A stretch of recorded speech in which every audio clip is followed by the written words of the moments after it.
What's up with everybody? Calm down, everybody. Totally genius. We met Tom Brady the other day. Ronaldo, he's up there with all these sports people. He's the man. Great to see him back. His 2 goals were excellent. His movement. I like the fact it was one-touch finishes, that sharpness, and again, he's joined the party. You can measure the relief, can't you? That's what it's about, that, Gary. Oh yeah, I mean, you can see it in the first goal. Like I say, there was every emotion when he celebrated that first goal. There was anger, probably looking at his critics, the people who questioned him. Relief, because obviously it was massive for him to score and obviously for the team to win, and then just the elation and just that. I mean, look, was it 240 games you said before? 230 games for Portugal? 230. That was number 230. 230 football matches. Yeah. More than any other man in international football. That is just like... I can't even put that into words, how sort of hard that is to do. I played 85 times for England over 13, 14 years. He's played triple nearly me. And that was a fullback, Gary. No. That's I wish he gave me as much slack as Ronaldo. Honestly, that's a rabbit punch. Fullback's easy. How many games do we do? We keep talking about the hardest part of the game. Played midfield. Be quiet. Listen, be quiet. I'm talking. The hardest part of the game is putting the ball in the back of the net, and he does. How many the goals? Wow, we got to. Roy, I wish I could, to be fair, walk around, touch it 20 times, and stick it in the back of the net. I just couldn't do that. Yeah. Did you see a structure there a better structure from Portugal, which means come the knockout stages, even if they're not in the France-Spain bracket yet, they will be a real threat? Yeah, they're going to be a real threat up there. I think they used the width quite well today, so they got more crosses in, didn't they? And they definitely were looking for Ronaldo every time they got the ball, or try to get the crosses and try to get delivery. I mean, they've got world-class players in there, like Bruno's in there, and he's making the passes through, isn't he, to Ronaldo? They're a very good team. I'd be a wee bit worried about them physically. And their speed, the size and the speed in midfield. They're wonderful players on the ball, don't get me wrong, but I'd be a wee bit worried about the transitions with them, maybe when they go through the cup to the teams that have got more power and more speed. But certainly a very, very good team. I think you mentioned before the game, the width that they can get and the speed that they've got, actually, I think comes from the fullbacks, likes of Cancelo and then Semedo in the second half, obviously Mendes. If they narrow their team a little bit in midfield with sort of Vitinha and all the other players, Neves, Bruno, Bernardo Silva, they've got fantastic players in that sort of central bit. You've got Cristiano up front. If you just let your fullbacks, that apparently it's very easy to do, just go forward. Just put a couple of balls in. Yeah. Well, that's where the width is going to have to come from. Just to tell you about England, they've made 2 changes. Gahey and Spence come in place of Stones and O'Reilly. We'll talk about that shortly. Let's have a look at 4-0 and 5-0. I'm really trying not to be mean, but 4-0 is one of the ugliest, scruffiest, worst goals you'll see, isn't it? You say that, Mike, yeah, but it's still a brilliant ball from Bruno. It's like De Bruyne done a few years ago from Man City. For a right footer, it's chaos everywhere again. Well, putting it in that area, you mean? Putting it in the right area, and obviously there's confusion there. The goalkeeper, defender. And it comes off the goal. Yeah, listen, not great, but they'll be pleased with it. But still a very, very good delivery. But this is what they do have off the bench as well. Leao, who's quite in and out at AC Milan, Gary. But, you know, no one doubts his pace. No, and actually, I don't know why I didn't fancy him. As the ball rolled towards him, I thought he's got a lot to do there. Has he got the technique? Has he got it within himself to do it? And you'll see it from this next angle, not this one here. There's one next one that you're going to see, which, I mean, he keeps his head over the ball. And really, it's beautiful. That's lovely technique. Fantastic finish. I mean, I think that's the only goal he couldn't put down to the goalkeeper. Yeah. Because their goalkeeper was shocking, wasn't he? He was absolutely shocking throughout the game. And they're the hardest finishes sometimes when you got so much thinking time. He's coming onto a brilliant technique and a lot of composure. Ronaldo didn't quite get hat-trick number 67, but he came mighty close.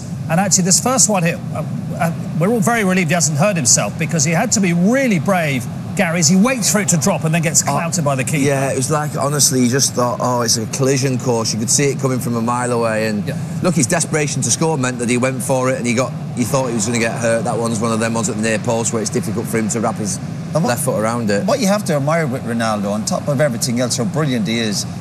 Gary mentioned before the game, these guys, like billionaires, won everything, bar the World Cup. The hunger and that desire to keep getting in there, desperate to get more goals in the second half. To me, that's where the great example is for these lads. Again, we know they can be criticised, of course, for maybe sometimes his body language, but that desire and that hunger to keep trying to get goals. Mark, it's a stupid thing to say this. The next World Cup's in Portugal, Spain and Morocco.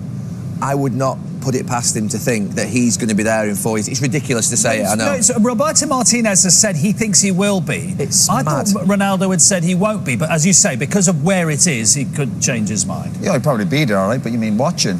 Yeah, he'd hardly be playing. He's Age 45. If he was a fullback, he might be, but I'm aware people are just coming in from work all the time or coming in from a busy day, so here are the goals from the first half. And yeah, this is a fullback. This is the fullbacks doing the work, This is a fullback that crosses this. Yeah, I'll let Roy take over from here. No, but a brilliant movement from Ronaldo again, because in play when you're doing training sessions, it's when you get to the box, it's slow, quick, and it's the one-touch finish that shows the sharpness. And I go back to Bruno in these positions. He is the best in the world by far. Decision-making, weight of pass, and again, Ronaldo, one-touch finish. Love it. Love watching that. Brilliant play. In all seriousness, you love it when it's a one-touch finish. And is that because there's no time for anybody defensively to react to it if you hit it first time? Exactly. He's ready for the type of pass he's receiving. Like Bruno obviously giving that right pass, so he doesn't have to take a touch. And even his first goal, yeah, to me that kind of reflects the sharpness.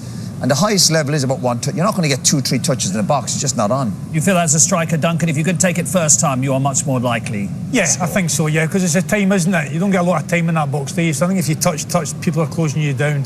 He's the best in the world, isn't that? I mean, he'll probably beating himself up just now in the dressing room because he's not scored 3 or 4, you know. He's a perfectionist. It's a testament to how he's lived his life and his career that he's got such longevity. It's incredible. He's an incredible phenomenon. And he's getting his body position in the right place to make a one-touch. You see some strikers, average players, they get their positions wrong where they have to take a touch, and then that gives the defender a chance. But they're getting their body position right where we're going. It's just, when it comes to me, that's it. That's all I need. The sharpness. Well, nothing wrong with the conditions then for England. That won't be a problem at all. Gary, a couple of changes, as Gabriel said, on the left-hand side of defence. Gahey and Spence come in. How do you interpret that?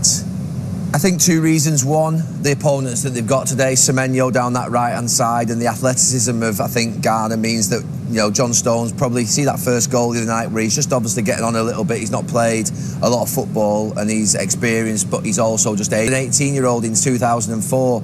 He just played with complete and utter freedom and expression and with risk, and it's a beautiful way to be, and not everyone's the same, obviously, but these lads are brilliant to watch when they're like that. They really are. Here's Thomas Tuchel then with our reporter. Well, Thomas, let's start with your team. 2 changes to the back four that started against Croatia. Spence and Gahey coming in. Talk me through the thought process there. I'll take the serve to play, and we have a little bit more speed and a little bit different profile in the players. Mark a little bit more agile and a bit faster than John, and more convenient to play on the left side for him than for John, and Chad just a bit more defensive and faster, and more defensive also to control the counter-attacks. Yeah, you mentioned there the counter-attacks. Is that a big part of what you expect Ghana to threat today? Yeah, that's a big part. They are happy to give up possession. They want to have ball wins in the center of the pitch, and they want us to fall asleep, want the opponents to feel safe, and then do the counter-attacks with very fast and physical players. The other one is very direct play onto the wings, not shy to use long balls. So that's basically it. I think we will have a lot of duels on the fullback position, and we need to be careful in the coverage and be very aggressive when to stop counterattacks before they get dangerous.